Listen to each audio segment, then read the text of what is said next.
Hello guys, म चाहिँ मेरो दिदीको घरमा आएको आज चिकन किमा पनि रेडी भइसकिहाल्यो है त।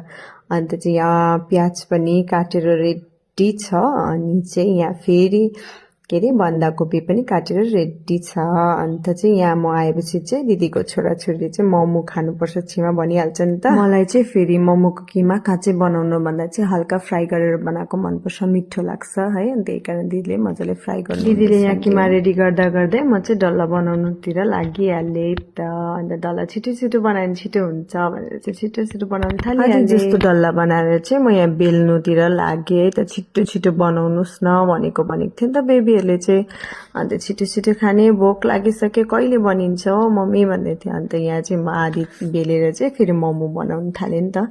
छिटो छिटो 2 मक्टु जस्तो बनाइदियो भने बेबीहरूले खाएर छिटो उनीहरूलाई मन परेको चिज है छिटो छिटो खुवाउँ त भन्छ।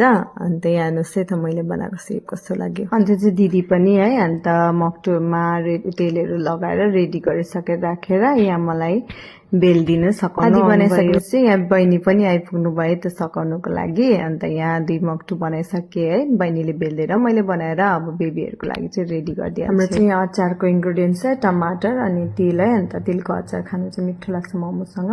अनि हाम्रो अचार पनि रेडी भइसक्यो, बेबीहरूको लागि मोमो रेडी भइसक्यो। अन्त हामी बेबीहरू सबैजना बसेर मोमो खानु थाल्यो। अन्त खुसी भयो आमामा उनीहरूको फेभरेट चिज पाउँदा त। बेबीहरूले नि खाइसक्यो। अन्त हाम्रो टर्न हो अब चाहिँ है। अन्त यहाँ रेडी गरेर सबैलाई दिइसक्यो। अन्त हाम्रो पनि यहाँ रेडी भइसक्यो है। अनि प्याज र धनियाँ पनि काटेर रेडी गरिरहेको छ सुपको लागि। दिदीले चाहिँ सुप रेडी गर्नु हुँदैछ नि त। अन्त चाहिँ हाम्रो सुपहरू पनि आइसक्यो। यहाँ बहिनीले धनियाँहरू हालेर रेडी गरेर फोटो पनि खिच्नु थालिसक्यो नि त। फाइनली अब म पनि खानु बसेँ है त। अन्त एकदमै जुसी अन्त मिठो थियो, ढाटेको चाहिँ होइन है गाइस, साँच्ची हो। Thank you for watching, take care, bye by.